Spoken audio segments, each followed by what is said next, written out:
Today I will be making a video on bone growth. So there are two types of growths. There's longitudinal and appositional. So longitudinal growth, that becomes from the epiphyseal plate, which is technically your growth plate. And so it just makes your bones grow longer, which are found in your long bones. And so your epiphyseal plate then turns into your epiphyseal line. And then your appositional growth, that one increases your diameter more. So the osteogenic cells differentiate into osteoblasts, which then add bone to the periosteum. The osteoclasts remove the matrix at the inner surface to enlarge like the medullary cavity, making it able to have more stuff within the middle, which is where the appositional growth comes in to increase the diameter. So there are different types of bones. There are long bones, which can be found in your femur, your tibia, or your fibula. They're longer than they are wide, and then they're more cylindrical shaped.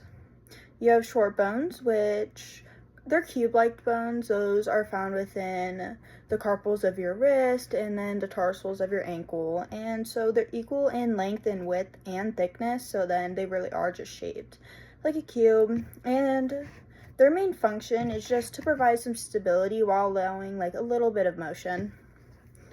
Flat bones, those are thin and curved. Those are points of attachment for muscles, and they can protect organs inside. So those can be like your ribs that are protecting your lungs, or your cranium that's protecting your brain.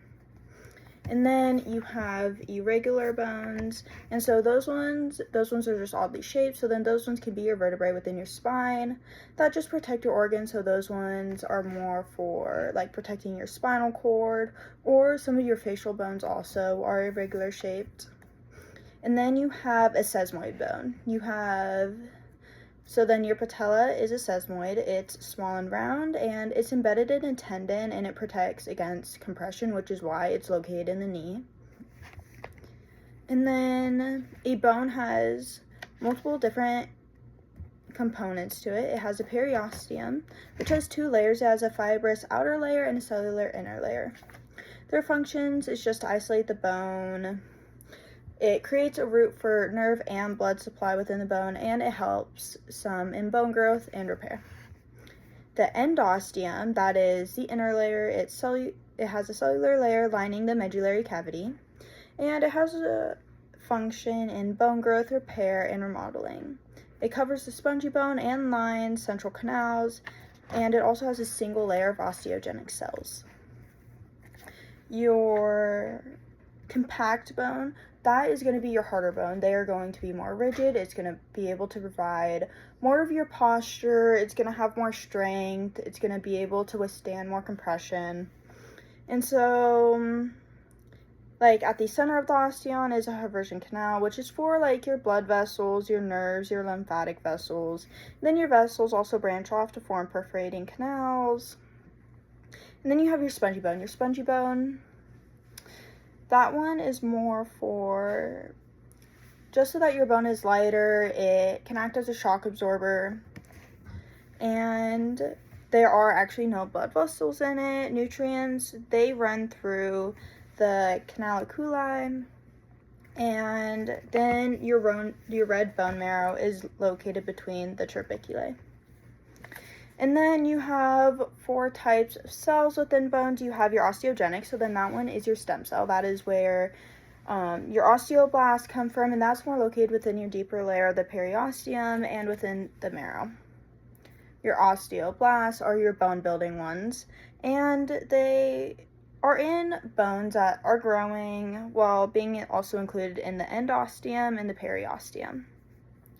And then you have osteocytes, which in the matrix, they maintain mineral concentration. So the osteocytes, those are bone cells, and those just kind of look around, make sure and regulate so that everything is going smoothly. And then your osteoclasts, those are your bone breaking, and those are more located within your bone surfaces.